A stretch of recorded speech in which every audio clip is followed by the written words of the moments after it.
స్థితి అనుగ్రహించిండు. ఆ క్షేమకరమైన స్థితి ఇంకా అనేకులు అనుభవించాలా, అనేకుల దేవదేవుని చెంతకు రావాలా, అనేకులు ఓదార్చబడాలా, అనేక దుఃఖాక్రాంతులు ఓదార్చబడాలా, భారభరితమైన ఆత్మలకు స్తుతి వస్త్రం అలంకరింపబడాలా, బంధకాలలో ఉన్నవారికి విడుదల కలగాల, అనారోగ్యాలతో ఉన్నవారికి స్వస్థతలు కలగాల,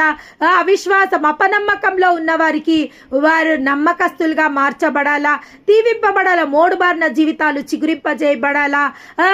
అవివాహితులకు వివాహాలు జరగాల, తండ్రి లేని బిడ్డలకు ఆదరణ పొందుకోవాలా, విధవరాల పక్షంలో వ్యాజ్యం ఆడాలని ఎవరికైతే సంకల్పం ఉంటుందో, ఎవరైతే ఆ దేవదేవునికి అవును మేమైతే దీవింపబడ్డాము, ఆ యొక్క దేవుని యొక్క దీవెనలు మేము పొందుకున్నాము, కానీ అనేకులు ఈ దీవెనలలో పాల్పంపులు పొందుకోవాలా, అనేకులు ఈ దీవెనలలో రావాలా, ఆ దేవుని సన్నిధికి రావాలా, ఆ దేవుని యొక్క దీవెనలు పొందుకోవాలని ఎవరిలో అయితే అగ్ని మండుకుంటూనే ఉంటుందో